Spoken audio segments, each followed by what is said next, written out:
बिहार के गाँव में अब लोगों को मृत्यु प्रमाण पत्र बनवाने के लिए कार्यालयों का चक्कर नहीं लगाने पड़ेंगे। नई व्यवस्था के तहत अब किसी व्यक्ति के निधन के बाद 24 घंटे के भीतर ही मृत्यु प्रमाण पत्र जारी कर दिया जाएगा। खास बात ये है कि ये प्रमाण पत्र ईमेल, व्हाट्सएप या मोबाइल ऐप के जरिए सीधे लोगों तक पहुँच जाएगा, जिससे गाँव में रहने वाले लोगों को बड़ी राहत मिलने की उम्मीद है। इस व्यवस्था को लागू करने के पीछे सरकार का उद्देश्य मृत्यु पंजीकरण की प्रक्रिया को पारदर्शी और समयबद्ध बनाना है।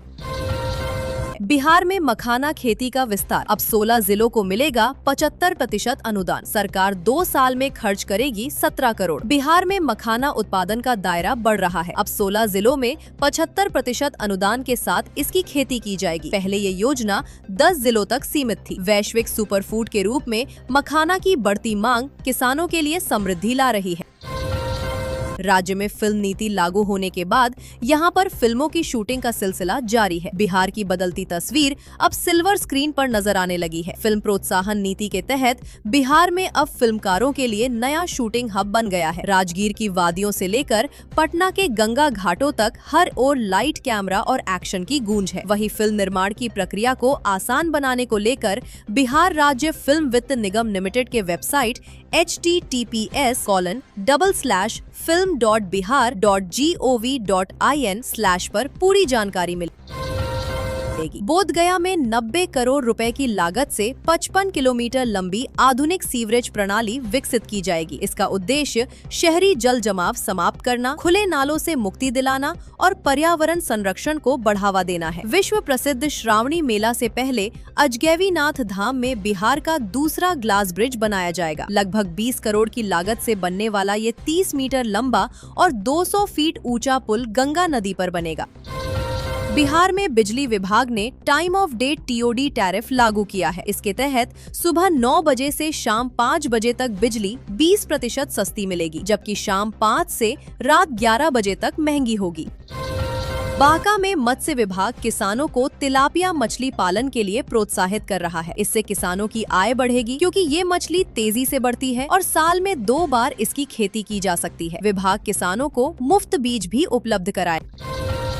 सांसद कौशलेंद्र कुमार 6 अप्रैल को राजगीर पटना राजगीर एक्सप्रेस ट्रेन को हरी झंडी दिखाएंगे, जिससे ये अब नियमित रूप से चलेगी। दानापुर के मंडल रेल प्रबंधक ने इसकी पुष्टि की है। ये ट्रेन शाम को पटना जाने वाले नौकरी पेशा, व्यापारियों और पर्यटकों के लिए बेहद सुविधाजनक होगी।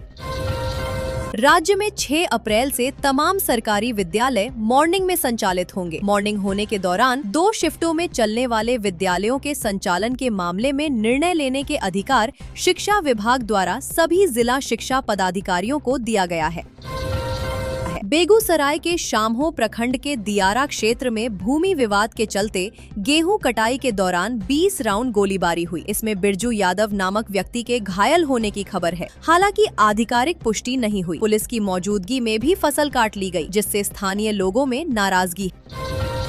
बक्सर के नवानगर प्रखंड में वार्षिक परीक्षा मूल्यांकन के दौरान फर्जी हाजिरी लगाने वाले लगभग 400 शिक्षकों पर कार्रवाई शुरू हुई है। प्रखंड शिक्षा अधिकारी ने सभी चिन्हित शिक्षकों को 24 घंटे के भीतर स्पष्टीकरण देने का नोटिस जारी किया है।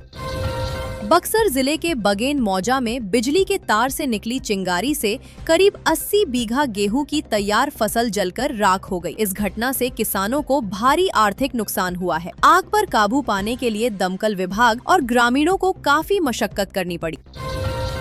किशनगंज पुलिस ने अवैध खनन के खिलाफ चलाए जा रहे विशेष अभियान के तहत नगर थाना क्षेत्र में बड़ी कार्रवाई की है। ये अभियान जिला पदाधिकारी विशाल राज और पुलिस अधीक्षक संतोष कुमार के निर्देश पर चलाया जा रहा है।